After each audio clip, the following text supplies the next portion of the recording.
Kanina pa ako pabalik-balik sa paglalakad. Paano ba naman kasi muli ko na naman napaginipan ang isang babae na tila diwata sa aking paningin. Nais niyang magtungo ako sa pusod ng gubat dahil ako umano ang tinakdang lumaban sa mga aswang. Napapailing na lang ako sabay upo sa mahabang silya at nagpakawala ng isang malalim na buntong hininga. Paulit-ulit na lang ang panaginip na yun. Simula nang pumanaw si tatay, palagi ko nang napapaginipan ang babae. Napaiktad ako nang biglang tumunog ang orasan.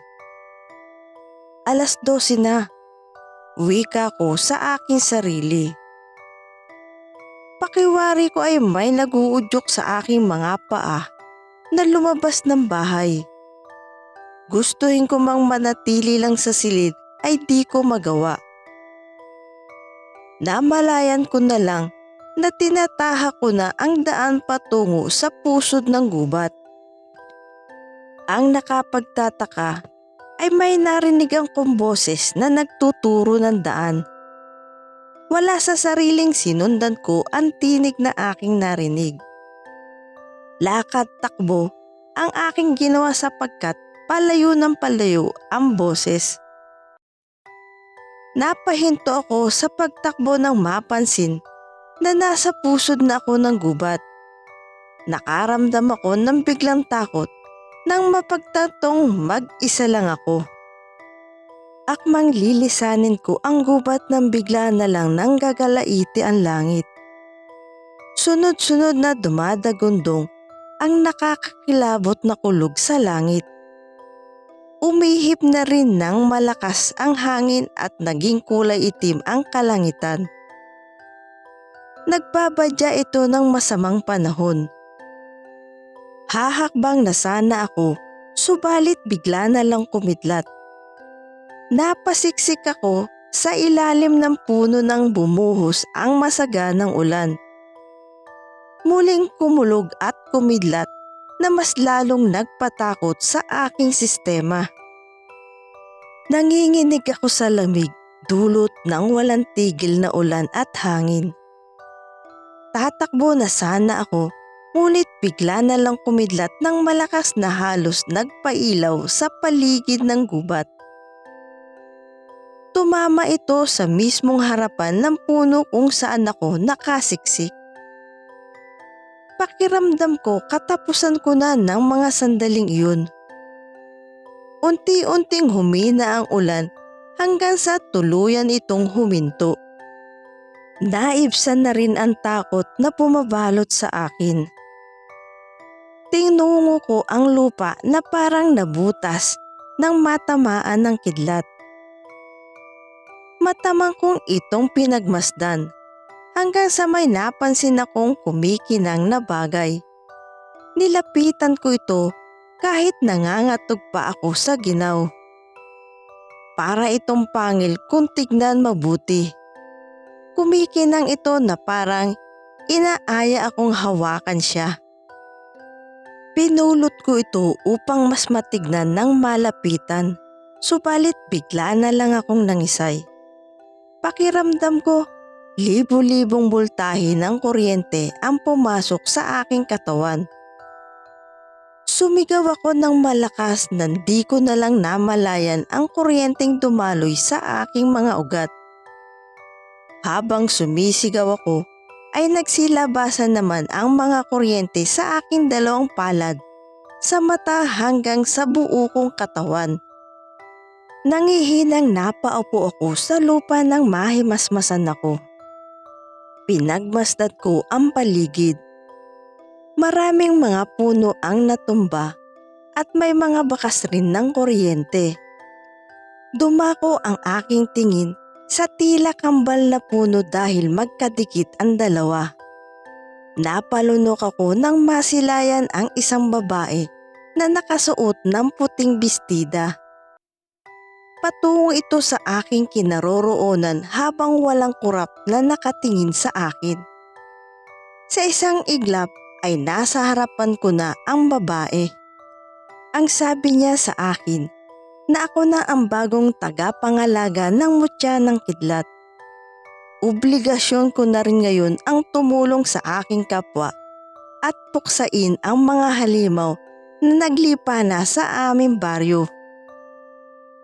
Ibabalik ko na sana sa Diwata ang tinatawag niyang mutya ng kidlat dahil alam ko sa aking sarili na di ako karapat-dapat, lalo na at wala naman akong kakayanan iligtas ang aming baryo.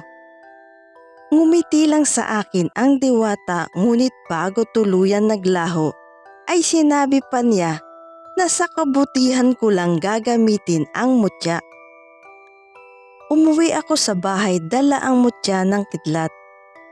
Naguguluhan at tuliro ang aking isipan sa mga nangyari. Ipinasya kong bumalik sa pagtulog sa pag-aakalang bangungot lang ang lahat. Matuling lumipas ang mga araw pero wala namang kakaibang nangyari sa aming baryo. Isang gabi, nasa gitna ako ng kakahuyan nang may narinig akong mga kaluskos sa paligid.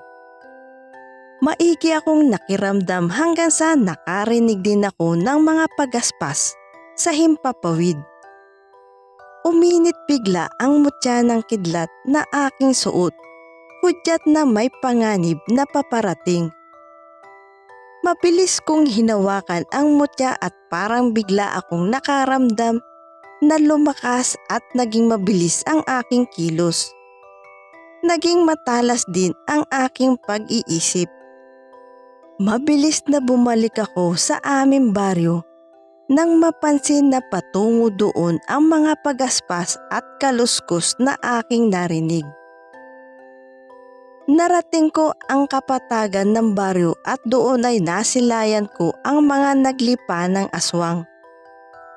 Narating ko ang kapatagan ng baryo at doon ay nasilayan ko ang mga naglipa ng aswang.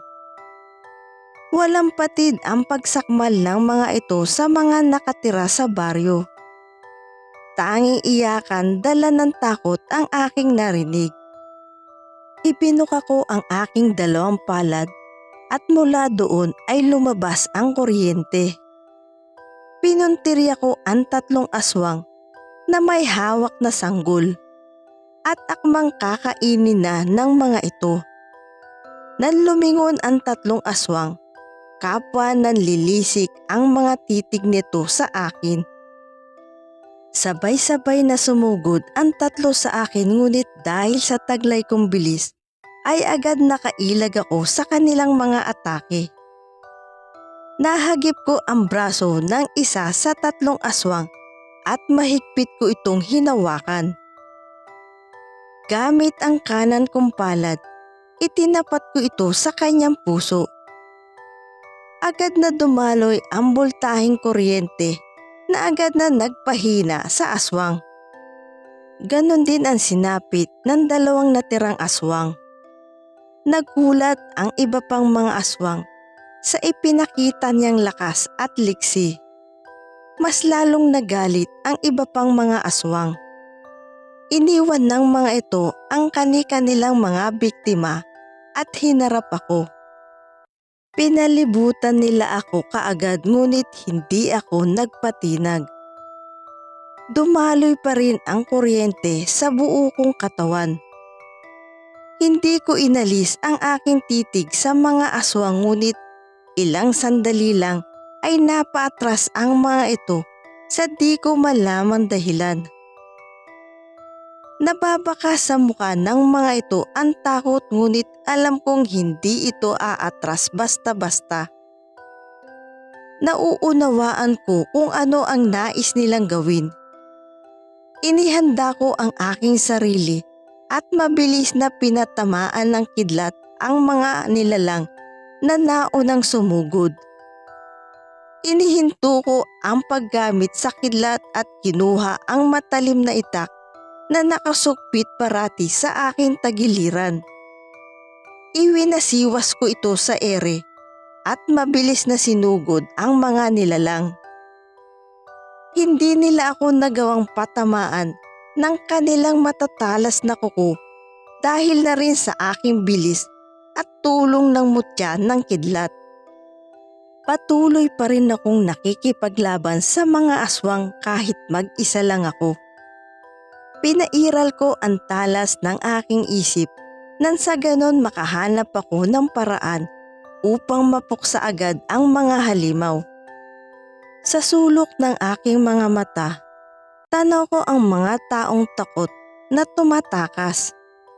Walang kahirap-hirap na napaslang ko ang karamihan sa mga nilalang. Bumulagta ang mga ito sa kasukwalan nang wala ng mga buhay. Mas lalong nagwala sa galit ang mga ito at sabay-sabay na sinugod ako. Tumalon ako sa ere at lumipat ng pwesto. Nasa likuran ako ng mga halimaw kaya nagkabungguan ang mga ito. Halos di ako makapaniwala sa gaang ng aking katawan. Nasubukan kong tumalon para makaiwas sa mga aswang. Sumiklap ang galit sa puso ko nang mapansin ang isa pang mandaragit na aswang na kinain ng bata. Walang awa netong sinagpang ang leeg ng bata hanggang sa naging luray-luray ang katawan nito. Tumalon ako sa harapan ng aswang na sumagpang sa leeg ng bata.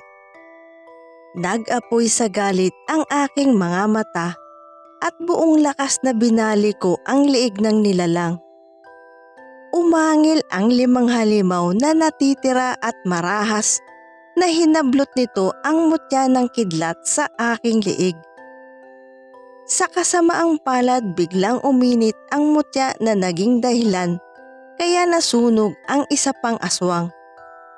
Napangiti ako nang makitang 4 na lang ang natitira. Magkasabay nila akong inatake ngunit mas dinoble ko ang aking pag-iingat. Nang matantya ko ang kanilang mga galaw, ay wala na akong inaksayang oras. Sabay ko silang inatake at nagtagumpay na nasugatan ko sila ng itak. Mabuti na lang at hindi nila masabayan ang bilis ng aking kilos kahit pa mga aswang sila.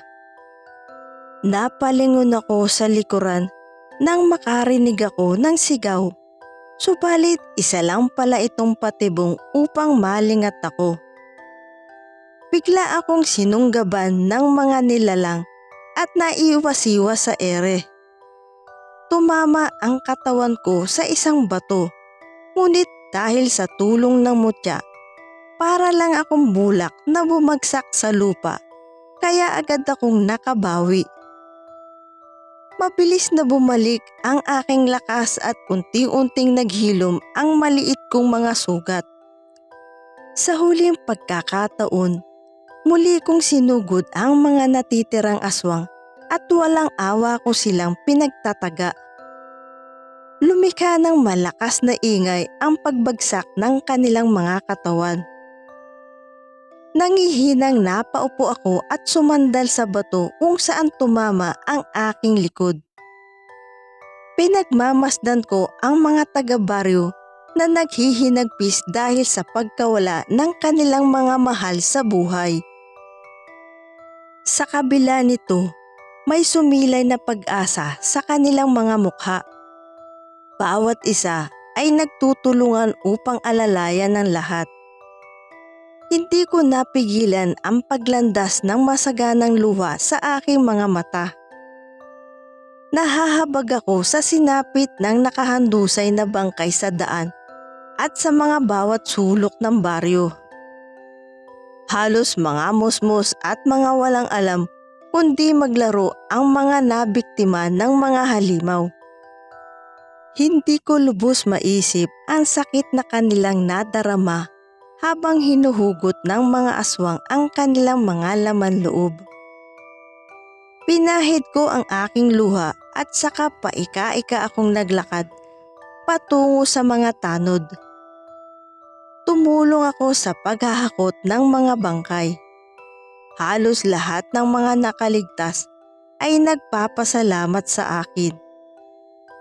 Pagputok ng araw, unti-unting nasusunog ang mga bangkay ng lahat ng mga aswang hanggang sa tuluyan itong naging abo. Dumiretso ako sa silid pagka-uwi. Nais ko kasing magpahinga dahil sa matinding pagod. Napapalikwas na lang ako ng bangon nang may bumulong sa akin ngunit wala namang tao sa gilid. Sigurado akong boses ng diwata iyon at nagsasabing hindi pa dito natatapos ang lahat.